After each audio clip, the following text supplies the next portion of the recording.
ஓம் சாய்ராம். ஸ்ரீ சாயிபாபாவின் பக்தர்களின் அனுபவங்கள் என்ற புத்தகத்தை பூஜ்ய ஸ்ரீ நரசிம்ம சுவாமிஜி அவர்கள் தொகுத்து வழங்கியுள்ளார்.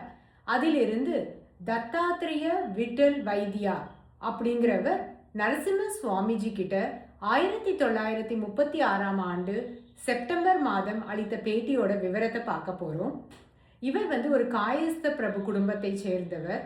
இவர் தானாலருக்கு கலெக்டரேட் ஆஃபீஸில் கிளர்க்காக வேலை புரிஞ்சிட்டு இருந்தார். இந்த பேட்டி இவர் நரசிம்ம சுவாமிஜி கிட்ட கொடுத்தபோது இவருடைய வயது 25.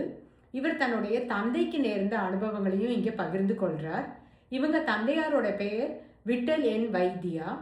அவர் ஸ்ரீ சாயிபாபாவோட ஒரு அத்தியந்த பக்தர். ஸ்ரீ சாயிபாபா அவருக்கு நிறைய அனுபவங்களை கொடுத்துருக்கார். இருந்தாலும் அந்த அனுபவங்களை குறித்து அவர் மற்றவங்க கிட்ட பேசுறத பெருசாக அவர் விரும்பினதில்லை.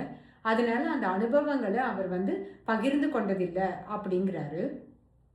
முதல் முறையா இவருடைய தந்தையார் ஷீரடிக்கு போகும்போது இவர் ரொம்ப சின்ன குழந்தையா இருந்தாராம். அதனால அப்போ நடந்த விஷயங்கள் எதுவும் தனக்கு ஞாபகத்தில் இல்லை அப்படின்னு சொல்கிறாரு. முதல் முறை இவங்க குடும்பத்தோட ஷிரடிக்கு போகணுன்னு இவங்க அப்பா முடிவு பண்ணும்போது இவங்க என்னைக்கு ஷிரடிக்கு கிளம்புறாங்களோ அன்னைக்கு இவருடைய ஒரு சகோதரி சாபுன்னு பேர் அவங்களுக்கு திடீர்னு காய்ச்சல் வருது. காய்ச்சல் வந்த உடனேயே இவங்களுடைய உறவினர்கள் எல்லாரும் சொல்கிறாங்க, இந்த மாதிரி குழந்தைக்கு உடம்பு சரியில்லாமல் இருக்குது, உடம்பு சரியில்லாத குழந்தைய தூக்கிட்டு இவ்வளவு தூரம் பிரயாணம் பண்ணணுமா, அதனால நீங்கள் ஷீரடிக்கு இந்த நேரத்தில் போக வேண்டாம், இல்லாட்டி இந்த குழந்தைய கூட்டிகிட்டு போக வேண்டாம் அப்படிங்கிற மாதிரி சொல்கிறாங்க. ஆனால் இவங்களுடைய அப்பாவுக்கு தன்னுடைய நிர்ணயப்படி தான் தான் போகணும், அதாவது குடும்பத்தோடு போய் சாய்பாபாவை தரிசனம் பண்ணணும் அப்படின்னு அவர் எண்ணினார் இல்லையா. அதிலிருந்து எதுவுமே மாறக்கூடாது, பாபா மேலே நம்பிக்கையை வச்சுட்டு அவர் மேலே எல்லா பாரத்தையும் போட்டுட்டு நம்ம ஷிரடிக்கு பிரயாணத்தை தொடங்கணும் அப்படின்னு நினச்சிக்கிட்டு யார் என்ன சொன்னாலும் பரவாயில்ல அப்படின்னு சொல்லிட்டு தன்னுடைய நிர்ணயப்படியே குடும்பத்தில் இருக்கிற எல்லாரையும் கூட்டிகிட்டு இவங்க ஷிரடிக்கு கிளம்புறாங்க. கல்யாண் பகுதியை சேர்ந்த உடனேயே அதிசயத்தக்க வகையில் அந்த குழந்தையோட காய்ச்சல் முற்றிலும் இல்லாமல் போயிடுது. குழந்தை ரொம்ப சுகமாக இருக்குது. இது ஸ்ரீ சாயிபாபாவோட லீலை தான், அவருடைய ஆசீர்வாதத்தால் தான் குழந்தைக்கு சுகமாயிடுச்சு அப்படிங்கிறத இவர் பரிபூர்ணமாக நம்புகிறாரு. அதுக்கப்புறம் இவங்க ஷீரடிக்கு போயிட்டு சேர்றாங்க. ஷீரடியில் ஸ்ரீ சாயிபாபாவுடைய தரிசனத்தை முடிச்சுட்டு ஒரு உரிய நேரத்தில் அங்கேருந்து கிளம்பணும். ஏன்னா அங்கேருந்து கிளம்பினாதான் அங்கேருந்து ட்ரெயினை பிடிச்சி இவர் மும்பை அடுத்த நாள் வேலைக்கு சேரணும் அப்படிங்கிறதுனால இவர் ஸ்ரீ சாயிபாபா கிட்ட போயிட்டு கிளம்புறதுக்கு அனுமதி கோர்றாரு. ஸ்ரீ சாயிபாபா கிட்ட தான் இப்போ கிளம்பியே ஆகணும், ஏன்னா இப்போ போனால் தான் கோப்பர்கானில் அந்த ட்ரெயினை பிடிக்க முடியும் அப்படிங்கிற விஷயத்தையும் அவர் தெரிவிக்கிறாரு. இருந்தாலும் ஸ்ரீ சாயிபாபா இவருக்கு கிளம்புறதுக்கு அனுமதி கொடுக்கல. சில மணி நேரங்கள் இப்படியே கழிஞ்சிருது.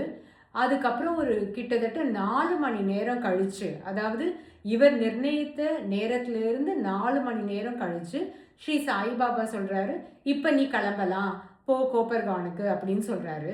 அப்போ இவருடைய தந்தை நினைக்கிறாராம், இதுக்கு மேலே நாம் கோப்பர்கான் ஸ்டேஷன் போகிறதுல பிரயோஜனமே இல்லை, ஏன்னா இப்போ எந்த ட்ரெயினுமே அங்கே இருக்காது அப்படின்னு சொல்லி அவர் நினைக்கிறாரு. ஆனால் அங்கே இருந்த பக்தர்கள் எல்லாருமே நீங்கள் ஒரு தடவை ஸ்ரீ சாயிபாபா கிட்ட அனுமதி வாங்கிட்டு கிளம்பலாம் அப்படின்னு பாபா உங்களுக்கு உத்தரவு கொடுத்துட்டாருன்னா அதுக்கப்புறம் நீங்கள் இங்கே இருக்கக்கூடாது, ஷிரடியில் இருக்கிறது சரி கிடையாது, நீங்கள் கிளம்பி தான் ஆகணும் அப்படின்னு சொல்லிட்டு அவருக்கு அறிவுறுத்துகிறாங்க. சரின்னு சொல்லிட்டு இவரும் கிளம்புறாரு. கிளம்பி கோப்பர்கான் ரயில் நிலையத்திற்கு வராரு. இப்போ என்ன ஒரு பெரிய ஆச்சரியம்னா, இவர் எந்த ரயிலில் பயணிக்கணும் அப்படின்னு நினச்சாரோ அந்த ரயில் 4 மணி நேரம் தாமதமாக இவர் போய் ஸ்டேஷனுக்கு போயும் அந்த ட்ரெயின் 5 மணி நேரமாக தாமதமாக வந்துட்டுருக்கான். அதனால இவர் கோப்பர்கானுக்கு போன நேரத்தில் அந்த ட்ரெயின் இன்னும் ஸ்டேஷனுக்கே வரல. இவர் அங்கே போன கொஞ்ச நேரம் கழிச்சு தான் அந்த ட்ரெயின் கோப்பர்கான் ரயில் நிலையத்திற்கு வந்திருக்கு.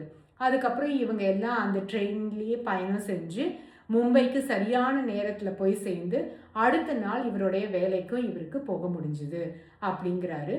இந்த பக்தருடைய அனுபவத்தை தொடர்ந்து நாம் அடுத்த எபிசோடில் பார்க்கலாம். ஓ சாய்ராம்.